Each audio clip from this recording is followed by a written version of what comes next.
Hi friends, welcome back to my channel.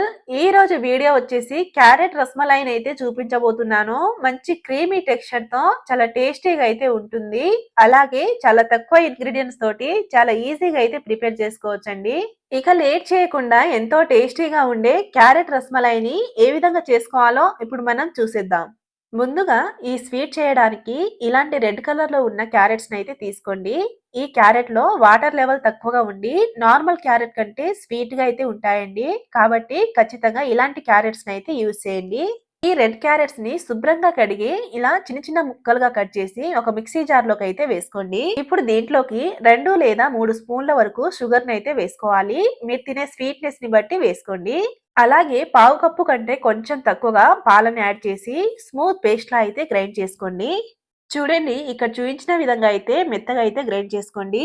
ఇప్పుడు stove పైన కడాయిని పెట్టి అందులోకి 2 టీ స్పూన్ వరకు నెయ్యిని అయితే వేసుకోవాలి. ఈ నెయ్యి చక్కగా వేడయ్యాక ఇందులోకి మనం ముందుగా గ్రైండ్ చేసి పెట్టుకున్న క్యారెట్ పేస్ట్ ని అయితే వేసుకోండి. ఇప్పుడు ఈ క్యారెట్ పేస్ట్ ని మీడియం ఫ్లేమ్ లోనే చక్కగా కలుపుకుంటూ కుక్ చేసుకోవాలి. జస్ట్ ఒక 1 మినిట్ పాటు కుక్ చేసుకుంటే సరిపోతుందండి. తర్వాత దీంట్లోకి 4 టీ స్పూన్ వరకు సూజీ రవ్వనైతే వేసుకోండి. దీన్నే ఉప్మా రవ్వ, బొంబాయి రవ్వ అని కూడా అంటారు. ఇలా రవ్వను వేసుకున్న తర్వాత ఒక 3 మినిట్స్ పాటు చక్కగా మీడియం ఫ్లేమ్ లోనే రవ్వ పూర్తిగా కుక్ అయ్యే వరకు కుక్ చేసుకోండి.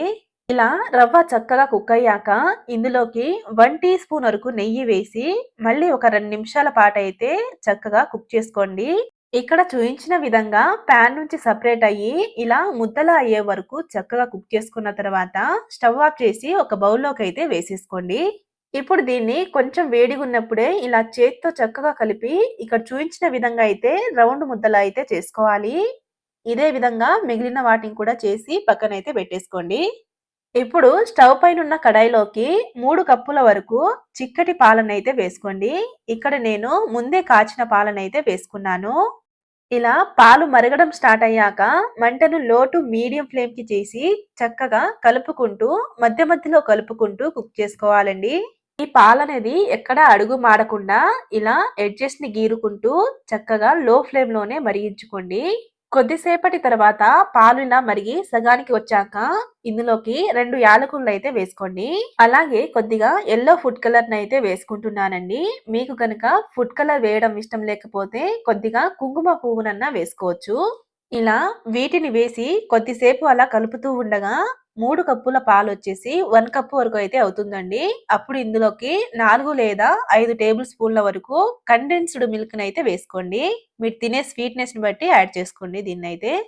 ఒకవేళ మీ దగ్గర కనుక కండెన్స్డ్ మిల్క్ లేకపోతే స్టార్టింగ్ లో పాలు మరిగించేటప్పుడే షుగర్ ని వేసి ఇలా చిక్కబడే వరకు కుక్ చేసుకోండి. ఇలా క్రీమీ టెక్స్చర్ వచ్చే వరకు అయితే కుక్ చేసుకోండి.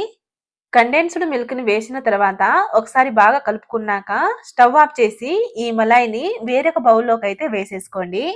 ఇలా బౌల్లో వేసుకున్న తర్వాత దీన్ని ఒక అరగంట పాటు ఫ్రిడ్జ్ లో అయితే పెట్టుకోండి.